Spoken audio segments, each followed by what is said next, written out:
Hi, my name is Ella Starrett, and today I'll be presenting on the Chronicles of Narnia, Allegory, Faith, and Personal Perspective. So for my introduction, The Lion, the Witch, and the Wardrobe is widely recognized as a Christian allegory. C.S. Lewis wrote it as part of his Christian mission to reinforce and introduce Christian faith through storytelling. This presentation will explore how the novel resonates or doesn't with my personal and theological perspectives. Key questions to consider: does the allegory hold meaning beyond its religious intent? And how do its themes translate to moral and ethical issues? So my personal connection to this story. The three questions I asked myself were: what were my initial reactions? Was I drawn in by the adventure, the world building, and the characters? And then my answer to this question is yes, I was for sure drawn into the adventure and the world building and the whole fantasy that is in the book. I think C.S. Lewis paints a perfect picture, draws the reader in so well, creating a magical fantasy that the reader just wants to keep reading and live in. The emotional engagement. Do I feel connected to the themes of sacrifice, betrayal, and redemption? I do feel really connected to these themes, as I talk about more later, being a Christian, but I think these themes, just as human beings, are very largely questioned in our life, which I'll talk about more later, and enjoyment versus religious undertones. Did the religious allegory enhance my experience or make it feel boring? I think the religious allegory actually enhanced my experience and made me think more about God and Jesus' story. So, theological and real world views.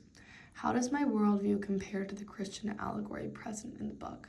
So the role of Aslan as Christ's figure, overt or subtle. My personal worldview is Christian, and I think that my worldview actually compares to the one in the book very well, as I see Jesus sacrificed himself and gave himself up for us, and the role of Aslan as Christ's figure.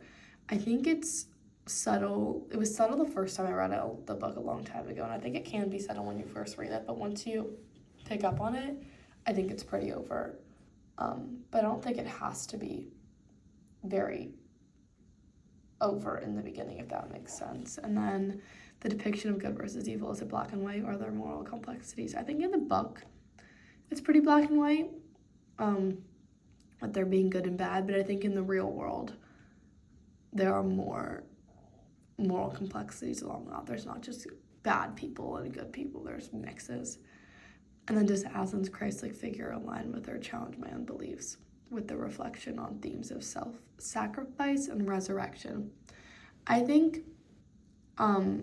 his figure actually aligns with my own beliefs, that Jesus gave himself and died on the cross for us. And I think it shows how faulty people are and how humans have such a hard time sacrificing themselves but need resurrection on the daily and need to be redeemed and need forgiveness on the daily. I think all of those things align with the themes in the book, and the themes of redemption, sacrifice, and faith. How does the concept of redemption in the novel compare to real-world religious and secular ideas of forgiveness? I think the concept of redemption in the novel compares to real-world religious and secular ideas of forgiveness by explaining that people are not perfect and they need to be forgiven, and that Jesus will still die for us and live for us over and over and over again.